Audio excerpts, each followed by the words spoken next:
And welcome to The Bottom Line, where we unpack some of the main business and economic stories of the day.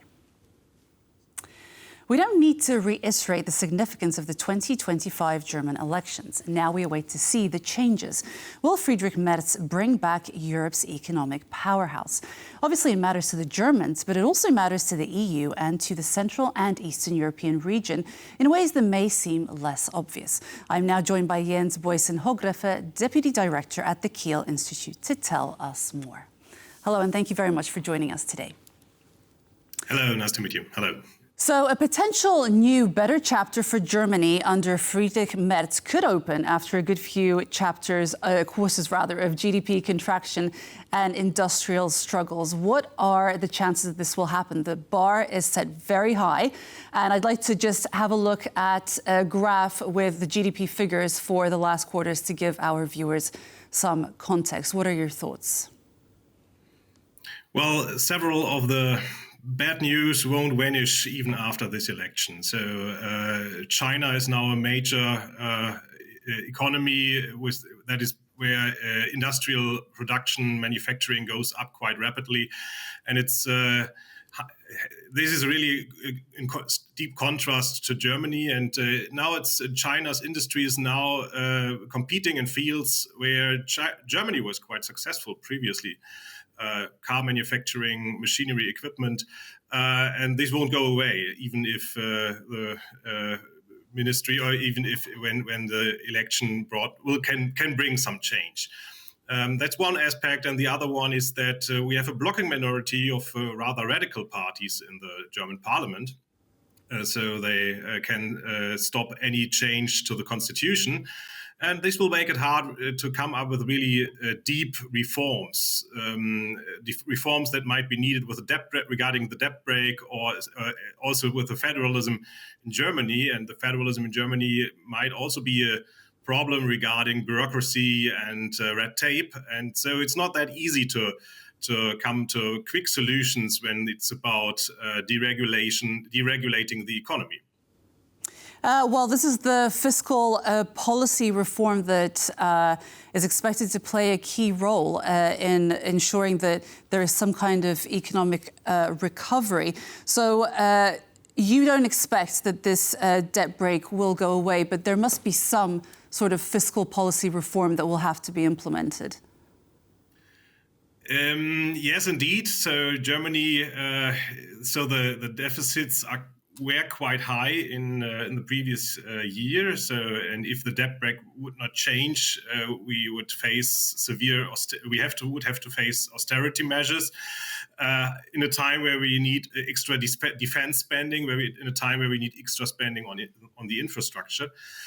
Part of this spending can be done by measures that are already available or possible under the debt brake, while the former government was not really willing to take them, since they would imply that the parliament would lose some kind of say to these projects.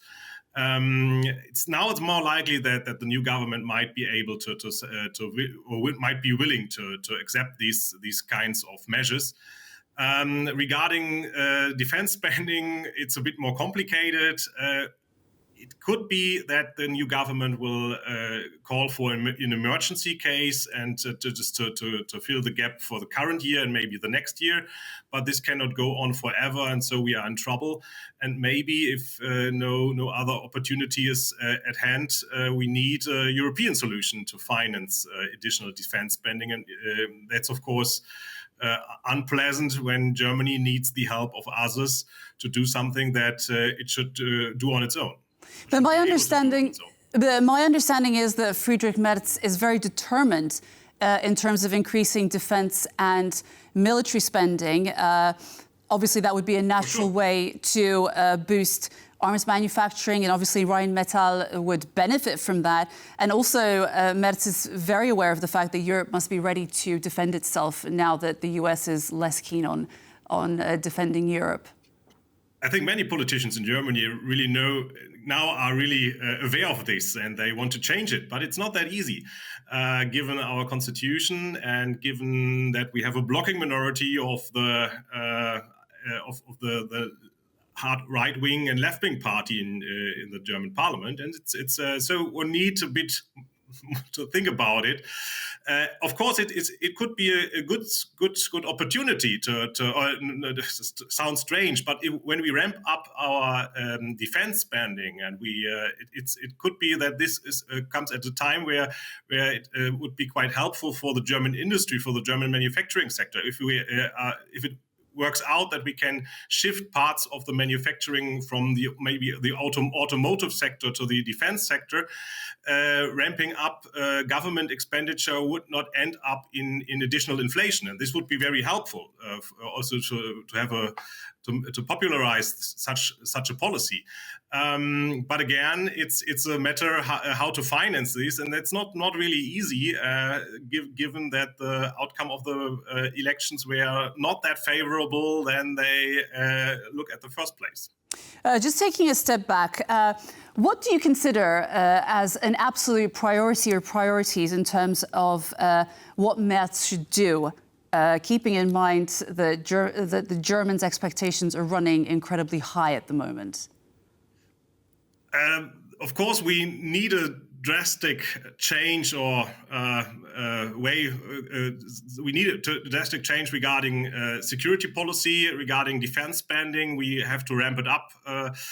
That's one aspect. Another aspect is we have to deal with, we have to reduce the regulation. We have to deal with red tape that has to be reduced substantially. And of course, we need an environment that is more likely to that investors show up in Germany, and also maybe in fields and areas and branches that are not that are new to Germany. So in former times, we could rely on our manufacturing sector that was quite successful for many years, and we didn't have to adapt. And I think this is now different. This crisis, this structural change now may not be a structural change that can be handled within the existing companies and firms, within the existing manufacturing sectors. We need maybe to attract new sectors, and this is also a matter, of course, of regulation, but also of financing new investments. And a lot of things to do for the government, since now we have to invent maybe a whole new industries, and nobody knows, or at least the government should not think that it perfectly knows what are these new industries, but they should guarantee that there's the environment where new industries can pop up and show up. Can you tell us a little bit more about the sort of red tape issues that the government should address? Well, this is first of all, Germany, due to the federalism, due to so many parts have a say. It's quite a complicated system overall, and so we should do something about that. But also we should take more risks. It's about technologies that are regulated in Germany with respect to genetics, or also if it's about data security, we have quite tough regulations. And this, of course, is when you think about AI or others, new inventions that take place, or where it's highly likely that new industries will show up and pop up. These kinds of regulations might hamper the most promising fields of innovation. And we should, simply take more risk, should be maybe more risk-loving. And of course, that's unpleasant, but given that our industries, old industries are currently failing, it's hardly to come up with an alternative when we want to keep some of the well-being and the wealth that Germany accumulated in former times. And I wanted to ask you, do you think that the new German government will be willing to use frozen Russian assets to rebuild Ukraine, keeping in mind that Scholz's government was definitely against that? I'm not sure about that. So I'm not an expert. Unfortunately, I'm not an expert on this. I could imagine that things now are different, given that the geopolitical setup is different. The US is behaving different. And of course, things are shifting and changing at the moment.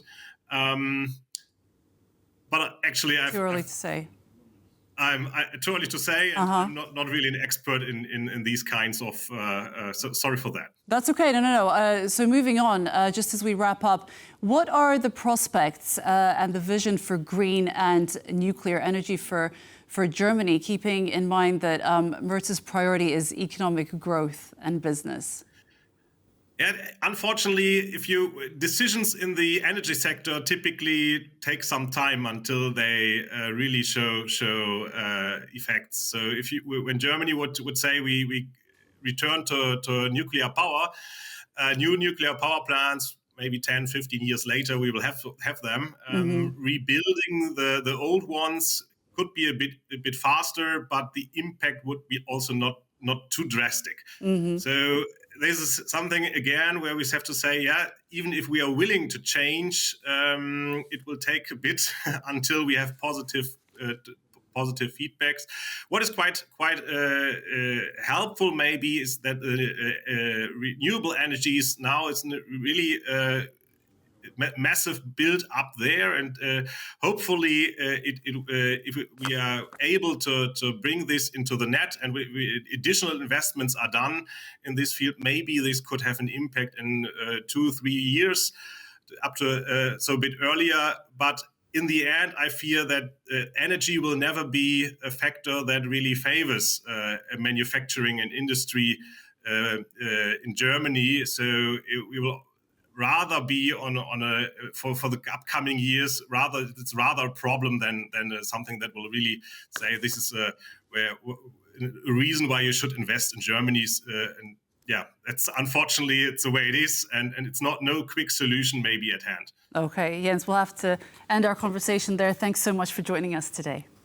You're welcome. Thanks a lot. And we were joined by Jens Boysen-Hogrefe, Deputy Director at the Kiel Institute. Thanks so much for being with us today. And I was your host, Marie Caso. Join us every weekday for Business Arena at 5 p.m. CET on TVP World. And for the latest in regional business, follow us on X and on tvpworld.com.